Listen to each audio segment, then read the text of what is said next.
Good morning. Welcome to Tribune News on Q, your go-to morning news source, only here at the Daily Tribune. We're live on Daily Tribune's Facebook page, Daily Tribune PH on YouTube, and the Daily Tribune Official on TikTok. For today's headlines. No Filipinos were reported hurt as Israel launched airstrikes on Lebanon, according to initial reports. Local fuel prices may drop next week, with diesel seen falling by 2.50 pesos to 3.50 pesos per liter, and gasoline by around 1 pesos, as global oil markets eased following a U.S.-Iran ceasefire.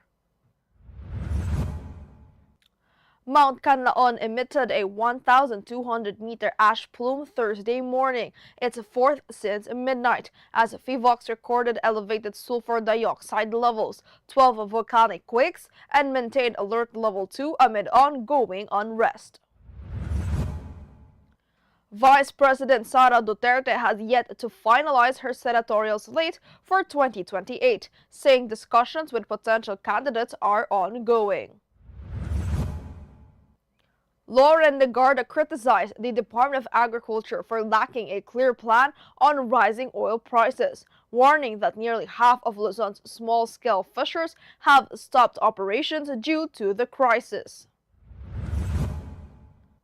The Bureau of Customs collected 239.5 billion pesos from January to March of 2026, surpassing its target by 1.3% and rising 3.3% year-on-year.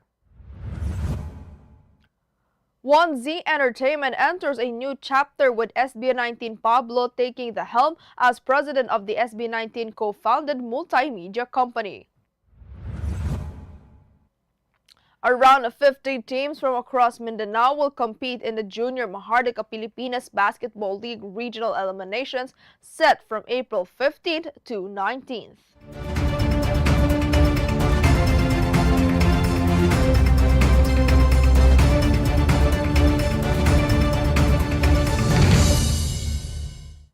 Today is the 10th of April, 2026, Friday, and I'm Eliana Lacap bringing you today's top stories.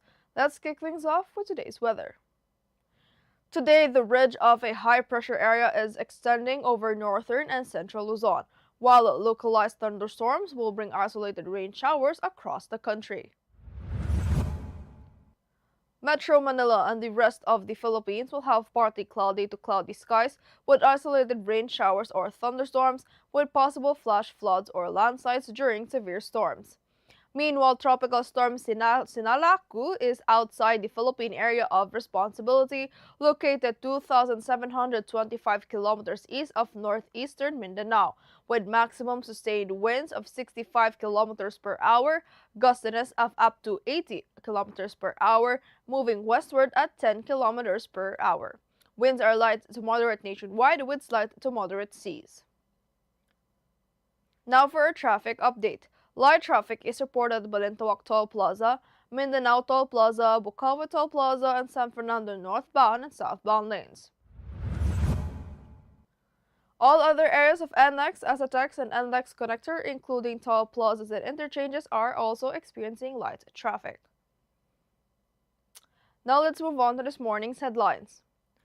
No Filipinos have been reported injured following Israelis' airstrikes on Lebanon that has killed at least 250 people, the Philippine Embassy in Beirut said.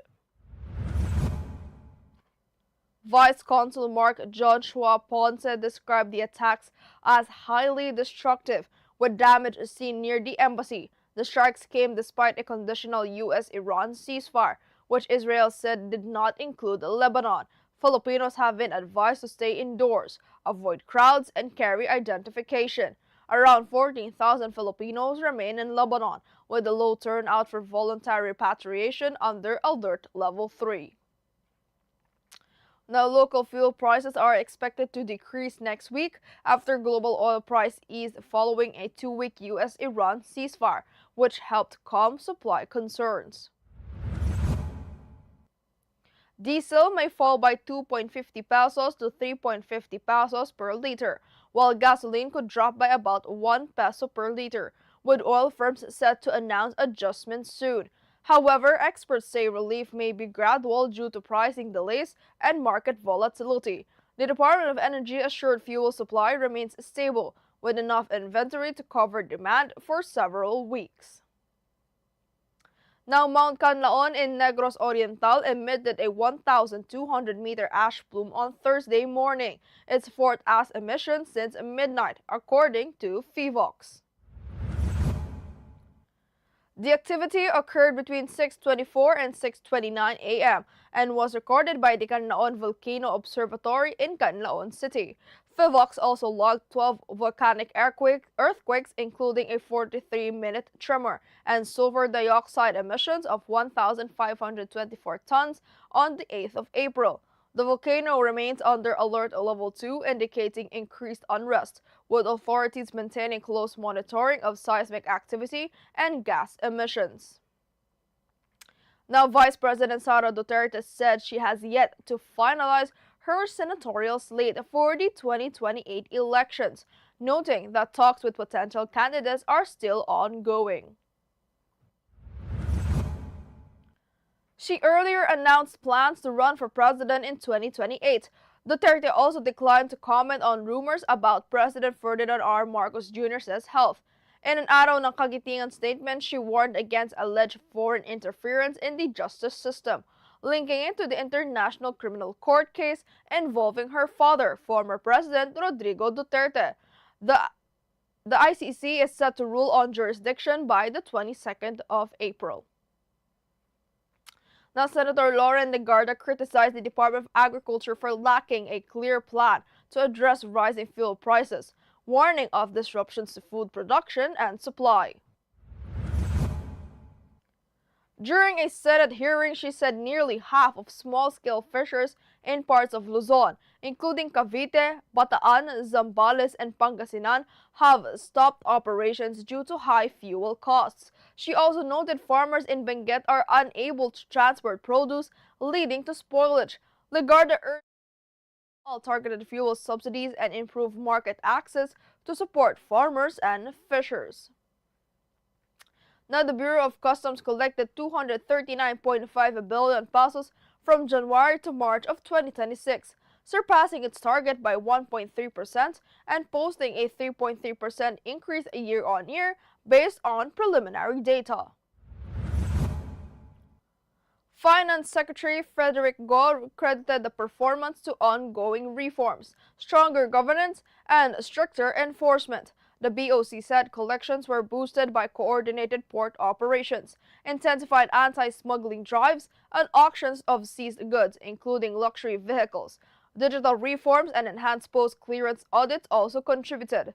The agency said the strong first quarter result builds on its solid 2025 revenue performance.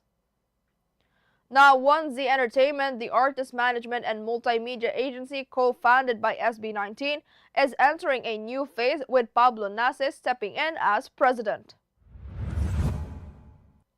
Pablo, a founding CEO, will focus on shaping the company's artistic direction and strengthening its roster of Filipino talent. Leadership changes also named Juliana de Dios as CEO and Celine Ferros as general manager, along with refreshed executive team to expand operations. The company says the restructuring aims to further support local artists and elevate Philippine music on the global stage. Now, around 50 teams from across Mindanao will compete in the Junior MPBL regional eliminations from April 15th to 19th.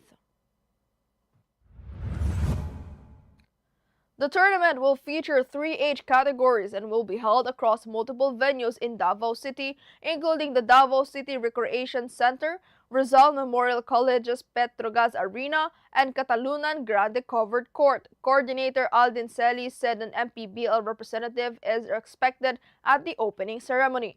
Teams will play a single round-robin format with top squads advancing to the semifinals and finals. Now, a quick look at today's horoscope.